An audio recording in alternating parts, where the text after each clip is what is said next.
ಆಲೂರು ತಾಲೂಕಿನ ಕಾಂಗ್ರೆಸ್ ಪಕ್ಷದ ಹಿರಿಯ ದಲಿತ ಮುಖಂಡರು ಹಾಗೂ ಕಾರ್ಯಕರ್ತರನ್ನ ಪಕ್ಷ ಕಡೆಗಣಿಸಿದೆ ಎಂಬ ವಿಚಾರ ಸತ್ಯಕ್ಕೆ ದೂರವಾಗಿದ್ದು, ಪ್ರತಿಯೊಬ್ಬ ಹಿರಿಯ ಮುಖಂಡರ ಸಲಹೆ ಸೂಚನೆ ಪಡೆದುಕೊಳ್ಳುವ ಮೂಲಕ ಹಾಸನ ಲೋಕಸಭಾ ಕ್ಷೇತ್ರದ ಕಾಂಗ್ರೆಸ್ ಅಭ್ಯರ್ಥಿ ಶ್ರೇಯಸ್ ಪಟೇಲ್ ಗೆಲುವಿಗೆ ಶ್ರಮಿಸಲಾಗುತ್ತಿದೆ ಎಂದು ಬ್ಲಾಕ್ ಕಾಂಗ್ರೆಸ್ನ ಜಾತಿ ಪಂಗಡದ ಅಧ್ಯಕ್ಷ ಅಜ್ಜೇನಹಳ್ಳಿ ಲೋಕೇಶ್ ಕುಮಾರ್ ಎಟಿ ಸ್ಪಷ್ಟಪಡಿಸಿದರು.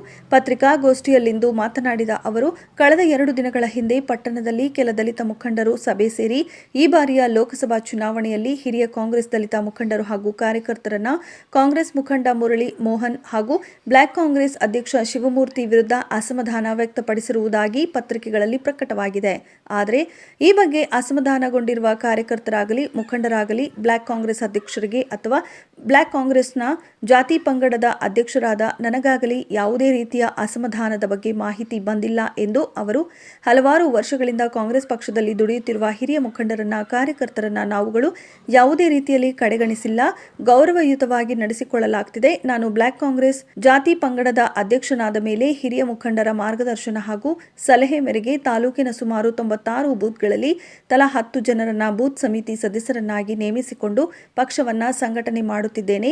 ಹಿರಿಯ ಮುಖಂಡರ ಸಲಹೆ ಸಹಕಾರದಿಂದ ಜಾತಿ ಪಂಗಡದ ಹಾಗೂ ಬೂತ್ ಸಮಿತಿ ಹೋಬಳಿಯ ಸಮಿತಿಯ ಅಧ್ಯಕ್ಷರು ಪದಾಧಿಕಾರಿಗಳನ್ನು ನೇಮಕ ಮಾಡಲಾಗಿದೆ. ಮುಖಂಡ ಮುರಳಿ ಮೋಹನ್ ಹಾಗೂ ಬ್ಲಾಕ್ ಕಾಂಗ್ರೆಸ್ ಅಧ್ಯಕ್ಷರ ನೇತೃತ್ವದಲ್ಲಿ ಪಕ್ಷದ ಅಭ್ಯರ್ಥಿ ಗೆಲುವಿಗಾಗಿ ಶ್ರಮಿಸುತ್ತಿದ್ದೇವೆ. ಪಕ್ಷದ ಹಿತದೃಷ್ಟಿ ಹಾಗೂ ಬೆಳವಣಿಗೆ ದೃಷ್ಟಿಯಿಂದ ಯುವಕರನ್ನ ಹೆಚ್ಚಿನ ಆದ್ಯತೆ ನೀಡಲಾಗಿದೆ. ಚುನಾವಣೆ ಸಂದರ್ಭದಲ್ಲಿ ರಾಜಕೀಯ ಧ್ರುವೀಕರಣ ಸಾಮಾನ್ಯ ಪ್ರಕ್ರಿಯೆಯಾಗಿದೆ. ಅನ್ಯ ಪಕ್ಷದವರು ಈ ಪಕ್ಷದವರು ಬೇರೆ ಪಕ್ಷಕ್ಕೆ ಹೋಗುವುದು ಬರುವುದು ಸಹಜ ಎಂದ ಅವರು, ಇಲ್ಲಿ ನಡೆಯುತ್ತಿರುವುದು ವಿದ್ಯಮಾನದ ಬಗ್ಗೆ ಜಾತಿ ಪಂಗಡದ ರಾಜ್ಯಾಧ್ಯಕ್ಷರಿಗೆ ವರದಿ ನೀಡಲಾಗುವುದು ಎಂದರು.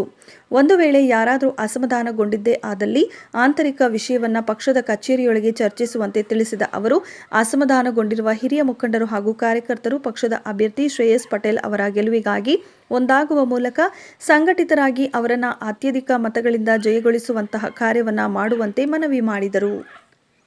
ಒಂದು ಸಭೆಯನ್ನು ಮಾಡಿರ್ತಾರೆ. ಕಾರಣ ನಮ್ಮ ಕ್ಷೇತ್ರದ ನಮ್ಮ ಕಾಂಗ್ರೆಸ್ನ ಮುಖಂಡರಾದಂಥ ಶ್ರೀಯುತ ಮುರಳಿ ಮೋಹನ್ ಅವರ ವಿರುದ್ಧ ಮತ್ತು ತಾಲೂಕು ಬ್ಲಾಕ್ ಕಾಂಗ್ರೆಸ್ನ ಅಧ್ಯಕ್ಷರಾದಂಥ ಎಸ್ ಶಿವಮೂರ್ತಿ ಅವರ ವಿರುದ್ಧ ನಮ್ಮನ್ನು ಕಡೆಗಣನೆ ಮಾಡಿರತಕ್ಕಂಥ ವಿಚಾರವಾಗಿ ಒಂದು ಪತ್ರಿಕಾಗೋಷ್ಠಿಯನ್ನು ಕರೆದಿದ್ದು, ಅದಕ್ಕೆ ನಾವು ಇವತ್ತಿನ ದಿನ ಉತ್ತರವನ್ನು ಮತ್ತು ಪತ್ರಿಕೆ ಹೇಳಿಕೆಯನ್ನು ನೀಡಲಿಕ್ಕೆ ಬಂದಿದ್ದೇವೆ.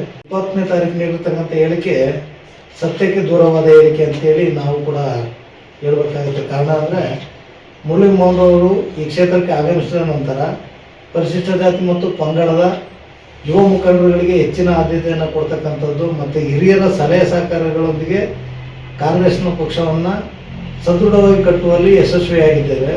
ಕಾರಣ ನಾವು ನಮ್ಮನ್ನು ಅಧ್ಯಕ್ಷರಾಗಿ ಘೋಷಣೆ ಮಾಡಿದ ನಂತರ ಕೇವಲ 3 ತಿಂಗಳೊಳಗೆ ಇಡೀ 96 ಬೂತ್ಗಳಲ್ಲಿ ಇರ್ತಕ್ಕಂಥ ನಮ್ಮ ಪಕ್ಷದ 96 ಬೂತ್ಗಳಲ್ಲೂ ಕೂಡ SC/ST ಪದಾಧಿಕಾರಿಗಳನ್ನ ಬೂತ್ ಸಮಿತಿಯನ್ನು 10 ಜನಕ್ಕೂ ಮಿಗಿಲಾದ ವ್ಯಕ್ತಿಗಳನ್ನು ಆಯ್ಕೆ ಮಾಡಲಿಕ್ಕೆ ಅವರು ತುಂಬಾ ಸಹಕಾರ ಮಾಡಿರ್ತಾರೆ. ಅವರು ನಮ್ಮ ಪಕ್ಷದ ಸಂಘಟನೆಯ ಜೊತೆಗೆ ಪಕ್ಷದ ಮುಖಂಡರುಗಳಿಗೆ ಗೌರವಯುತವಾಗಿ ನಡ್ಕೊಂಡು ಬಂದಿರತಕ್ಕಂಥದ್ದನ್ನು ನಾವೆಲ್ಲರೂ ಕೂಡ ನೋಡಿದ್ದೇವೆ. ಕಾರಣ ಈ ಹೇಳಿಕೆಯನ್ನು ಕೊಟ್ಟಿರ್ತಕ್ಕಂಥ ಎಲ್ಲ ಮುಖಂಡರಿಗೂ ನಾನು ಹೇಳಲಿಕ್ಕೆ ಬಯಸ್ತೇನೆ, ಚುನಾವಣೆಯ ಸಂದರ್ಭದಲ್ಲಿ ಈ ರೀತಿಯ ದ್ವಂದ್ವ ನೀತಿಗಳನ್ನು ಮತ್ತು ಹೇಳಿಕೆಗಳನ್ನು ಕೊಡ್ತಕ್ಕಂಥದ್ದನ್ನು ನಿಲ್ಲಿಸಿ ಪಕ್ಷದ ಹಿತದೃಷ್ಟಿಯನ್ನು ಕಾಯ್ದುಕೊಂಡು ಹೋಗ್ತಕ್ಕಂಥದ್ದು ಎಲ್ಲರ ಜವಾಬ್ದಾರಿಯಾಗಿರುತ್ತದೆ. ಮತ್ತು ಕಾಂಗ್ರೆಸ್ ಪಕ್ಷವು ಕೂಡ ಈ ನಮ್ಮ ಪರಿಶಿಷ್ಟ ಜಾತಿ ಮತ್ತು ಪರಿಶಿಷ್ಟ ಪಂಗಡದ ಜನಾಂಗದ ಎಲ್ಲ ಮುಖಂಡರನ್ನು ಮತ್ತು ಇಡೀ ಜನಾಂಗವನ್ನು ತನ್ನ ಬೆನ್ನೆಲುಬಾಗಿ ನಂಬಿರ್ತಕ್ಕಂಥ ಪಕ್ಷ. ನಾವು ಅವರನ್ನು ಕಡೆಗಣನೆ ಮಾಡುವ ಪ್ರಶ್ನೆನೇ ಉದ್ಭವ ಆಗೋದಿಲ್ಲ.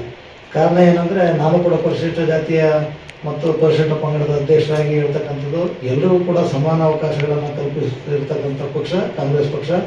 ಅದರಲ್ಲೂ ಕೂಡ ಈಗ ಇರ್ತಕ್ಕಂಥ ಲೋಕಸಭಾ ಚುನಾವಣೆಯ ಸಂದರ್ಭದಲ್ಲಿ ಈ ರೀತಿಯ ದ್ವಂದ್ವ ಹೇಳಿಕೆಗಳನ್ನು ಕೊಡೋದನ್ನು ಬಿಟ್ಟು ಎಲ್ಲರೂ ಕೂಡ ಪಕ್ಷದೊಂದಿಗೆ ಕೈ ಜೋಡಿಸಿ ಎಲ್ಲರ ಒಡಗೂಡಿ ಪಕ್ಷವನ್ನು ಸಂಘಟನೆ ಮಾಡ್ತಕ್ಕಂಥ ಕೆಲಸವನ್ನು ಮತ್ತು ಕಾಂಗ್ರೆಸ್ ಪಕ್ಷದ ಅಭ್ಯರ್ಥಿಯಾದಂಥ ಶ್ರೀಯುತ ಶ್ರೇಯಸ್ ಪಟೇಲ್ ಅವರನ್ನು ಅತಿ ಹೆಚ್ಚು ಮತಗಳನ್ನು ಕೊಡಿಸುವುದರ ಮೂಲಕ ನಮ್ಮ ಹಾಸನ ಜಿಲ್ಲೆಯಲ್ಲಿ ಈ ಬಾರಿ ಕಾಂಗ್ರೆಸ್ ಪಕ್ಷವನ್ನು ಗೆಲ್ಲಿಸುವ ಮೂಲಕ ನಾವೆಲ್ಲರೂ ಕೂಡ ಒಟ್ಟಾಗಿ ಪಾಲ್ಗೊಂಡು ಕೆಲಸವನ್ನು ನಿರ್ವಹಿಸೋಣ ಅಂತ ಹೇಳಿ ಒಂದು ಕಿವಿಮಾತನ್ನು ಹೇಳ್ತಾ